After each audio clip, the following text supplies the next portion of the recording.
Students, हम chapter number 8 useful and harmful microbes के बारे में स्टडी कर रहे हैं। स्टूडेंट्स, अभी तक के प्रीवियस वीडियो लेक्चर्स में हमने देखा यूजफुल माइक्रो ऑर्गेनिज्म। तो स्टूडेंट्स, हमने पिछले वीडियो लेक्चर्स में देखा कि some of a micro organisms play the very important role. तो here the some useful micro organisms are here. First, lactobacillus. Lactobacillus का यूज होता है for milk product. Milk product में specially for the cheese, butter बनाने में हम lactobacilli bacteria का इस्तेमाल करते हैं। Also lactobacilli is use for the preparation of the vinegar, apple cider vinegars, pickles and lactobacillus are the use for probiotic. जो probiotic होता है, जो हमारे इंटेस्टाइन के गट रीजन्स में हार्मफुल बैक्टीरिया को खत्म करने का काम करता है। And also for the milk animals, it's a very important role play for the preparations of fodders and bread. तो ये हमने देखा स्टूडेंट्स के लैक्टोबैसिलस का हम किस तरह से अपने डे टू डे लाइफ में हम इस्तेमाल करते हैं। Lactobacillus very good bacteria for us. अब हम बात करते हैं राइजोबियम। राइजोबियम क्या होता है? राइजोबियम इज अ फॉर्म और root nodules of leguminous plant. Leguminous plant कहने का मतलब हो गया कि पी प्लांट अगर देखेंगे तो that is what the leguminous plant. All pulses basically belongs to the leguminous plant. तो friends, this rhizobium fixes atmospheric nitrogen into nitrates and nitrates play the very important role for the plants. Plants इसका इस्तेमाल करते हैं for growth and development के लिए। तो यहां पे राइजोबियम जो है it's play the very important role for the plant as well as the farmer. Farmer के लिए हेल्प क्या करता है कि राइजोबियम जो सॉइल की फर्टिलिटी है उसको इंक्रीज करता है। More number of colonies of a rhizobium bacteria play important role to fix the atmospheric nitrogen into nitrates, जिससे जो आर्टिफिशियल हम नाइट्रेट फर्टिलाइजर का इस्तेमाल करते हैं ये रिड्यूस हो जाता है। नेक्स्ट वन, द ईस्ट गस। तो yeast belongs to the kingdom fungi and the yeast play the very important role in a preparations of bread, ethanol and wine. तो bread, ethanol and wines prepare from the yeast fungi. Next one, a group of a antibiotic जिसको हम कहते हैं penicillin. तो जो penicillin होता है is a type of a fungi जो कि एंटीबायोटिक के प्रिपरेशंस में हेल्प होता है, जिससे हमने first antibiotic, narrow spectrum antibiotic बनाया पेनिसिलिन। तो penicillin play the very important role for the narrow spectrum coverage of the specific bacteria like staphylococci, streptococci and clostridium bacteria. ये जो पेनिसिलिन होता है हमारे बॉडी में ear infection, nose infection, throat infection as well as pneumonia and other type of the severe जो disease होता है which cause by the infectious pathogens, उसे कंट्रोल करने में काम करता है। तो स्टूडेंट्स, हमने पिछले लेक्चर्स में हमने देखा कि some useful micro organism. Students, आज के लेक्चर्स में हम लोग देखेंगे हार्मफुल माइक्रो ऑर्गेनिजम्स के बारे में। तो let's start with the today's lectures with the harmful micro organism.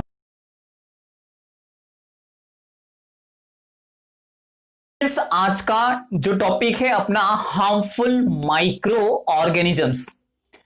तो स्टूडेंट्स, कुछ ऐसे माइक्रो ऑर्गेनिजम्स होते हैं जो प्लांट और एनिमल में डिजीज प्रोड्यूस कर सकते हैं। ऐसे डिजीज प्रोड्यूस करने वाले, डिजीज कॉज करने वाले जो माइक्रो ऑर्गेनिज्म है स्टूडेंट्स, उसे हम कहते हैं पैथोजेंस।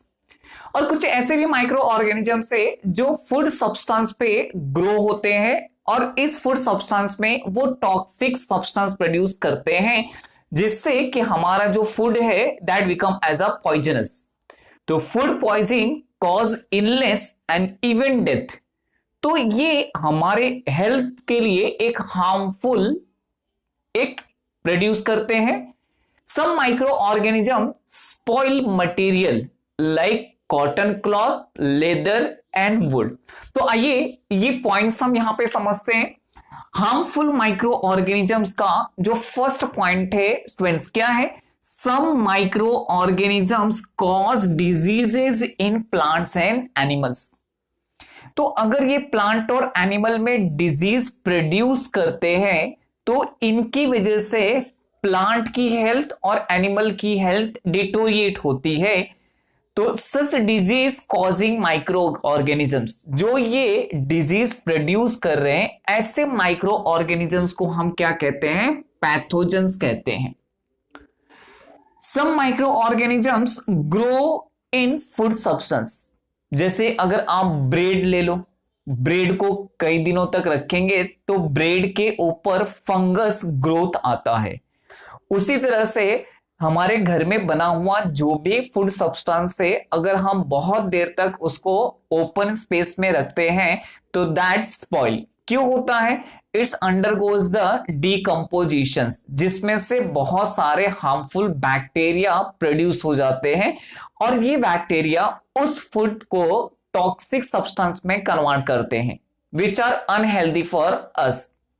तो यहां पे क्या है? Some microorganisms grow in food substances and produces toxic substance and make the food poisonous. और ऐसे फूड जो पॉइजनस फूड है, अगर हमने गलती से खा लिया तो it's causes the illness and even death.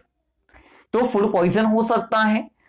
Food poisoning causes illness and even death. Some microorganism spoil material. अब कौन कौन से मटेरियल? हम अपने घर में डेली लाइफ में बहुत सारे मटेरियल इस्तेमाल करते हैं, generally cloth, leather, would. Students देखिए, इस समय जो रेनी सीजन है, रेनी सीजन में जनरली क्या होता है कि हमारे घर में जगह मॉइस्चर्स होते हैं और जहां पर मॉइस्चर होता है उसमें फंगस ग्रोथ सबसे ज्यादा है। तो अगर इस सीजन में आपने कहीं गीले कपड़े रख दिए तो उस गीले कपड़े पे क्या होता है? फंगल ग्रोथ आ जाता है। तो फंगस क्या करते हैं? उस कपड़े को डिटोरिएट कर देते हैं, उस कपड़े की क्वालिटी को खराब कर देते हैं। उसी तरह से लेदर अगर देखेंगे तो लेदर पे फंगल ग्रोथ होता है। तो ये क्या करते हैं? ये स्पॉइल करते हैं मटेरियल को। तो these are the some harmful effect of microorganism. की तरफ बढ़ते हैं। अगला टॉपिक है दैट हार्मफुल माइक्रो ऑर्गेनिजम्स। तो स्टूडेंट्स यहां पे हम देखते हैं कि कौन कौन से माइक्रो ऑर्गेनिजम्स हार्मफुल है।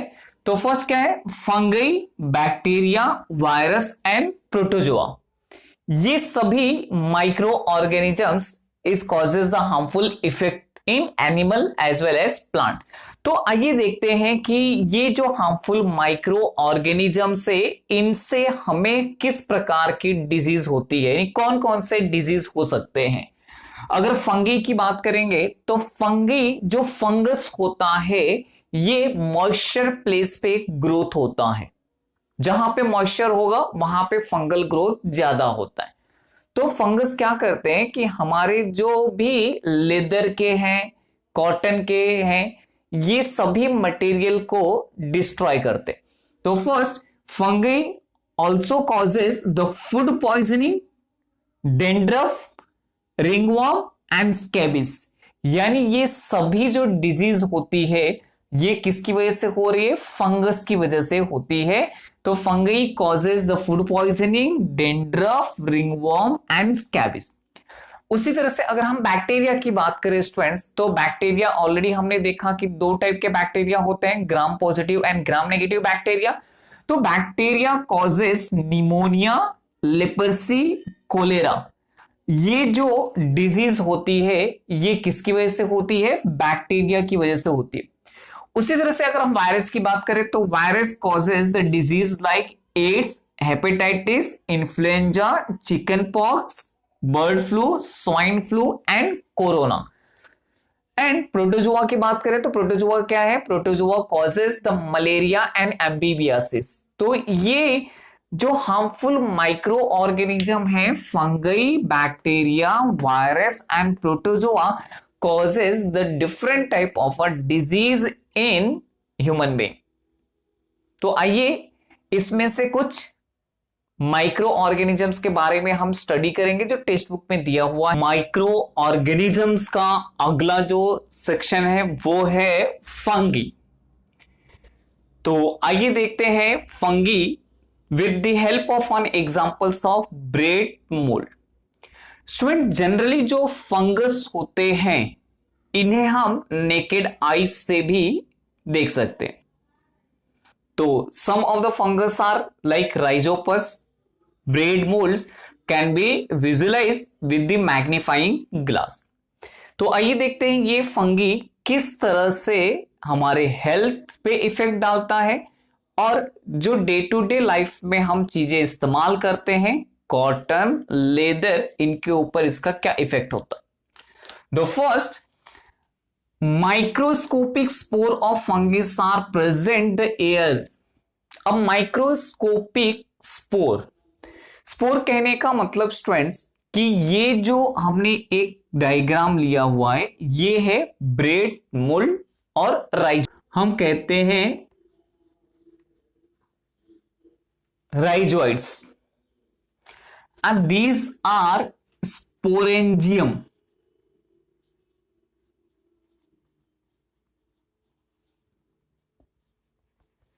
Sporangium, this sporangium bear the spores. अब होता क्या है, फेवरेबल कंडीशंस में ये स्पोर्स जो स्पोरेंजियम स्पोर है ये रिलीज होते हैं और रिलीज होने के साथ साथ ये एयर में सस्पेंडेड फॉर्म में हो जाता है।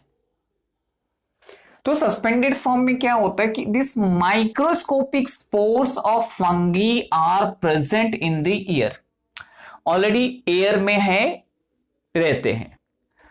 अब इन्हें जर्मिनेट होने के लिए एक सुटेबल क्लाइमेट की जरूरत है और सुटेबल इन्वायरमेंट क्या है इसके लिए, मॉइस्चर। तो ये spore germinate on cotton, gunny bag, leather and wooden material. ये इस पे क्या होते हैं, जर्मिनेट होते हैं। और जर्मिनेट होने के लिए जो प्रॉपर कंडीशन है वो है मॉइस्चर। तो मॉइस्चर्स के प्रेजेंस में ये जर्मिनेट होते हैं। ये इन सब चीजों पे जर्मिनेट इसकी वजह से होते हैं to obtain the first nutritions. Nutritions कहने का मतलब कि ये जो भी हम मटेरियल देख रहे हैं, cotton, gunny bag, leather, wooden, is source of a nutritions for this fungi. तो फंगी ये न्यूट्रिशंस इससे एब्जॉर्ब करते हैं and it's use for reproductions. जो न्यूट्रिशंस इनसे मिलता है इसका इस्तेमाल वो रिप्रोडक्शंस के लिए करते हैं। As a result the material on which, अब इसका क्या इफेक्ट होता है, अब ये जिस मटेरियल पे भी फंगी ग्रोथ करते हैं उस मटेरियल की क्वालिटी को डिटोरिएट कर देते हैं, यानी उसको डिस्ट्रॉय कर देते हैं। तो have the grown do not last long, यानी जिस मटेरियल पे ये ग्रो करते हैं वो ज्यादा दिनों तक टिक नहीं पाता है, ये इसको डिटोरिएट कर देते हैं। स्टूडेंट्स, सम केसेस जैसे कि हमारे घर में पिकल हो गया, मुरब्बा हो गया, इन सब ईटेबल फूड में भी फंगल ग्रोथ होता है। फंगल ग्रोथ होने की वजह से this type of the fungi generate a poisonous substance called as a mycotoxin. तो fungi releases the harmful poisonous substance called as a mycotoxin. तो ऐसे में अगर कोई फूड में फंगल ग्रोथ है तो उस फूड को हमें कंज्यूम नहीं करना चाहिए, because it's a highly poisonous. तो ये हेल्थ पे इल इफेक्ट क्रिएट करेगा। तो स्टूडेंट्स, हमने यहां पे देखा हार्मफुल माइक्रो ऑर्गेनिजम्स, जिसमें से पहला हमने क्या लिया, फंगई के बारे में लिया। और इस फंगई को हमने कैसे समझा, एक एग्जांपल से, ब्रेड मोल्ड। ये एक स्ट्रक्चर से डायग्राम है ब्रेड मोल्ड का, जिसमें से ये राइजोइड से root like structures and this is what the sporangium which wear the spore. तो ये जो स्पोर्स है, ये स्पोर एयर में ऑलरेडी प्रेजेंट होते हैं। जैसे ही स्पोरेंजियम ब्रस्ट होता है, स्पोर रिलीज इनटू एयर। तो पहला पॉइंट क्या है, माइक्रोस्कोपिक स्पोर, जो हमें दिखाई नहीं देते, बहुत स्मॉल साइज के होते हैं। Microscopic spores of fungi are present in the air and this spore germinate in a suitable conditions like moisture. तो मॉइस्चर के प्रेजेंस में क्या होता है, कॉटन, गनी बैग, लेदर और वुडन पे जर्मिनेट होते हैं। तो ये जर्मिनेशंस क्या होता है कि जर्मिनेशंस पे ये जो मटेरियल है इनके न्यूट्रिएंट को एब्जॉर्ब करते हैं for sustaining and for reproductions. तो जब ये मटेरियल का पूरी तरह से इस्तेमाल करते हैं तो मटेरियल को ये पूरी तरह से नुकसान पहुंचाते हैं और ऐसे मटेरियल बहुत दिनों तक टिक नहीं पाते हैं। तो ऐसे मटेरियल जिसपे फंगल ग्रोथ हो जाता है वो ज्यादा दिनों तक टिक नहीं पाता है। तो यहां पे हमने क्या देखा, फर्स्ट फंगी के बारे में। चलिए हम बैक्टीरिया सेगमेंट की तरफ बढ़ते हैं।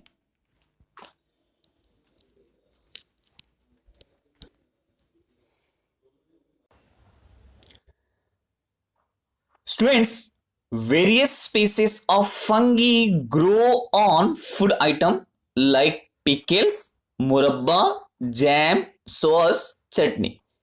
They use the nutrient in these food item for growth and reproductions.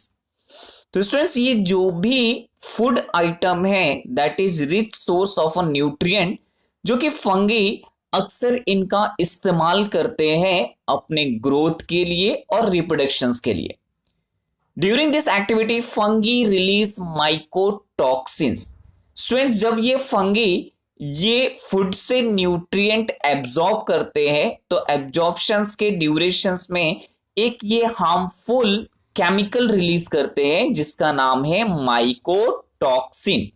Students, ये जो माइकोटॉक्सिन होता है it is poisonous chemical into the foodstuff and thus food become poisonous। इससे क्या होता है कि जो फूड होता है it's become the poisonous, hence the food on which fungi have grown cannot be eaten। तो ऐसे फूड में जहां पे फंगल ग्रोथ होता है ऐसे फूड को हम नहीं इस्तेमाल करते हैं खाने के लिए।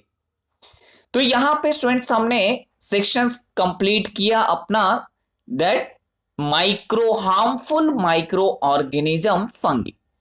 स्टूडेंट्स, हम अगला सेगमेंट देखते हैं।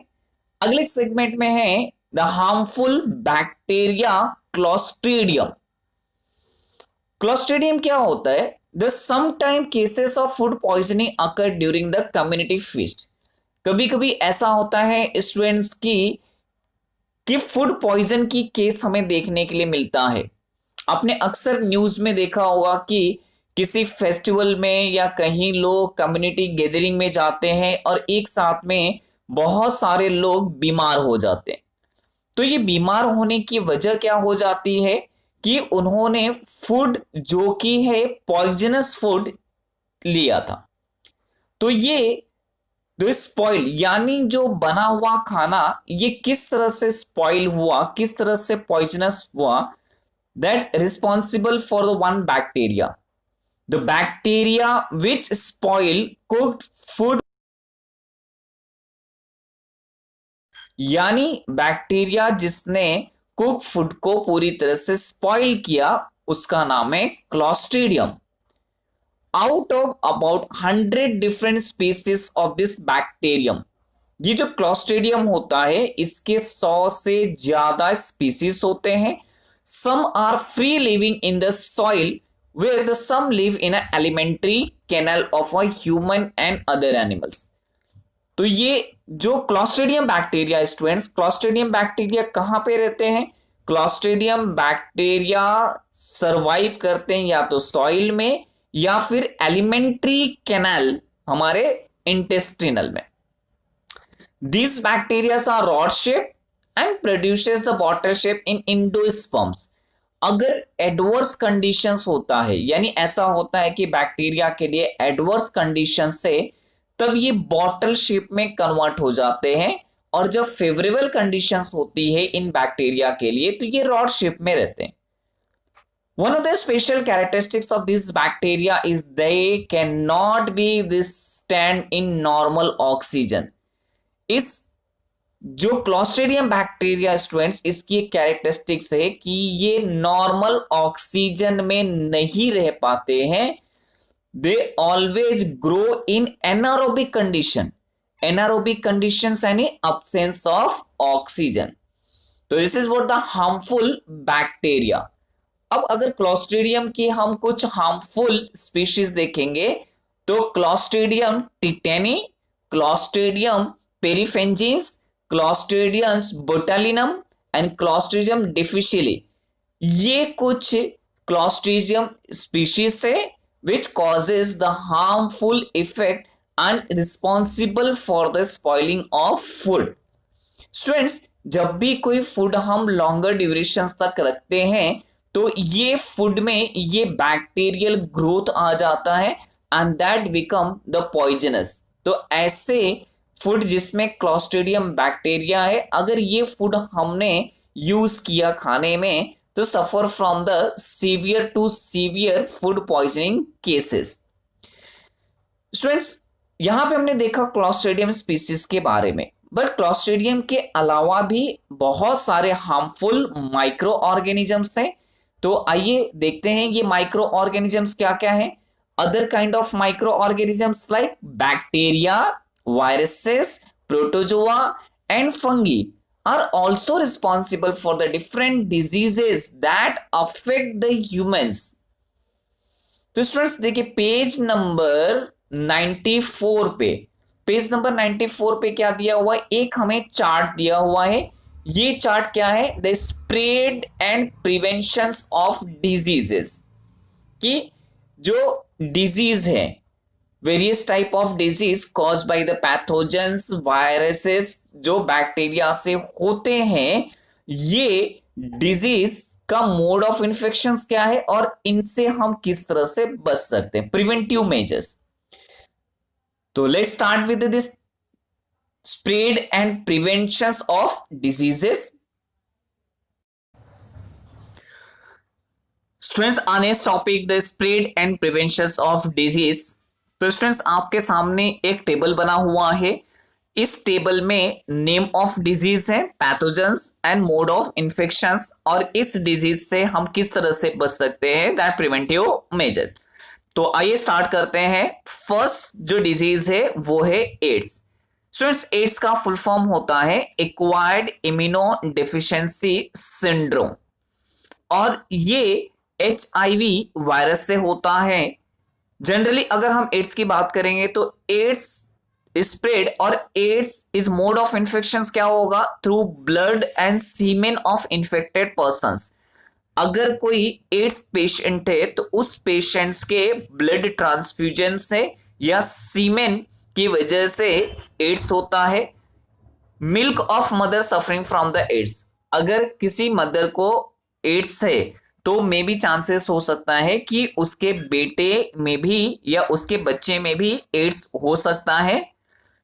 प्रिवेंटिव मेजर्स क्या हो सकते हैं स्टूडेंट्स इसके, safe sexual contact, avoid reuse of needles and injections, यानी अक्सर जब हम डॉक्टर के पास में जाते हैं इंजेक्शंस लेने के लिए तो हमेशा हम नए सिरिंजेस का हमें इस्तेमाल करना चाहिए.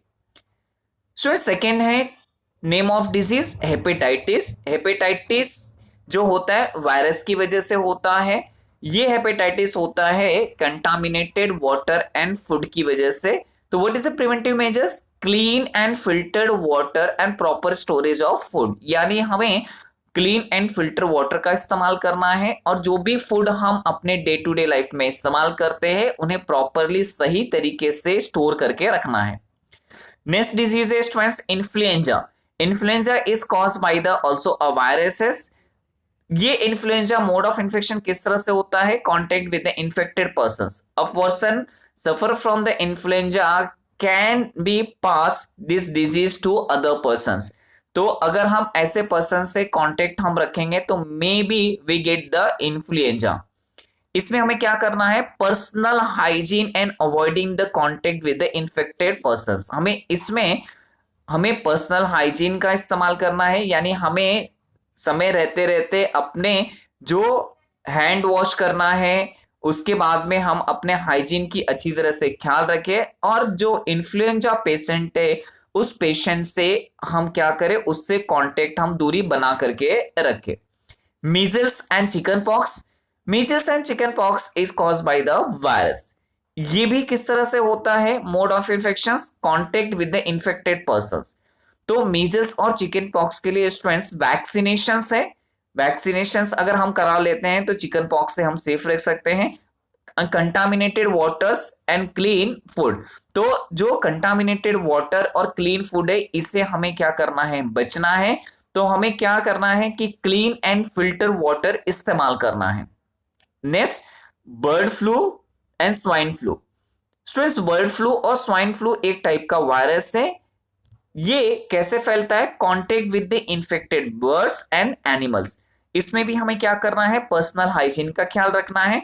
और जो भी हम नॉन वेजिटेरियंस जो है, यानी मीट चिकन अगर हम इस्तेमाल करते हैं तो इससे प्रॉपरली हमें कुक करके खाना है। Dengue caused by the virus, जो कि मॉस्किटो बाइट से होती है। इसमें हमें अपने सराउंडिंग को साफ सुथरा करना है और जितने भी स्टेग्नेशन ऑफ वाटर है, यानी पानी को जमा होने से रोकना है। Next is friends pneumonia. Pneumonia caused by bacteria. कैसे होता है, droplets spread in air by the infected persons. अगर किसी पर्संस को निमोनिया हुआ है, अगर वो स्नीज करता है, ओके, छींकता है, तो उससे क्या होता है कि बहुत सारे ड्रॉपलेट एयर में आते हैं और इस इन्फेक्टेड पर्संस के ड्रॉपलेट से अदर पर्संस में भी गेट इन्फेक्टेड। तो निमोनिया से बचने के लिए हमें क्या करना है, वैक्सीनेशंस कराना है and avoiding the contact with the infected persons. जो इन्फेक्टेड पर्सन है उसके कांटेक्ट से हमें बच के रहना है। Leprosy. Leprosy is caused by bacteria. ये है long term contact with the infected persons. अगर किसी पर्सन को लेपर्सी हुआ है और उस पर्सन के साथ में हम बहुत दिनों तक कांटेक्ट बना करके रखते हैं, तो maybe chances to get the leprosy. तो हमें क्या करना है, avoiding contact with the infected persons and their belonging. तो जो भी लेपर्सी पेशेंट है उससे हमें दूरी बना करके रखना है। Cholera. Cholera is caused by the bacteria that is a contaminated food and water. तो कोलेरा किसकी वजह से हो रहा है, बैक्टीरिया की वजह से होता है। ऐसे केस में कोलेरा से बचने के लिए हमें clean food and water use करना है। Next, malaria. Malaria is caused by the strains protozoa. Protozoa group का and mosquito bites unclean surrounding. Malaria किसकी वजह से होता है स्ट्रेंस, मॉस्किटो के काटने से होता है। तो ऐसे में हमें क्या करना है कि हमें अपने सराउंडिंग को, इन्वायरमेंट को साफ सुथरा रखना है। हमें ये कोशिश करना है कि कहीं पर भी पानी जमा न होने पाए, क्योंकि stagnation of water causes that the growth of a larva, जिससे मॉस्किटो ज्यादा होंगे। डेंड्रफ। नेक्स्ट टॉपिक है students dandruff, ringworm and स्कैबिस। Dandruff, ringworm and स्कैबिस caused by the fungi. ये कैसे होता है, contact with the infected persons and और हिजर belongings like the cloth, या फिर हम उनके कपड़े का इस्तेमाल कर रहे हैं, तो ऐसे में रिंगवर्म, स्कैबिस एंड डेंड्रफ होने के चांसेस ज्यादा होते हैं। तो स्टूडेंट्स हमेशा ध्यान में रखिए कि जो भी आपके पर्सनल चीजें हैं इसे हमें शेयर नहीं करना। जैसे टॉवेल हो गया, आप अपने नहाने का टॉवेल सब सेपरेट करके रखिए, टूथब्रश सेपरेट करके रखिए कि इससे कोई भी शेयर नहीं करे। इससे बचने का तरीका क्या है, पर्सनल हाइजीन है, avoiding the contact with the infected persons, यानी हमें इन्फेक्टेड पर्सन से हमें बच के रहना है।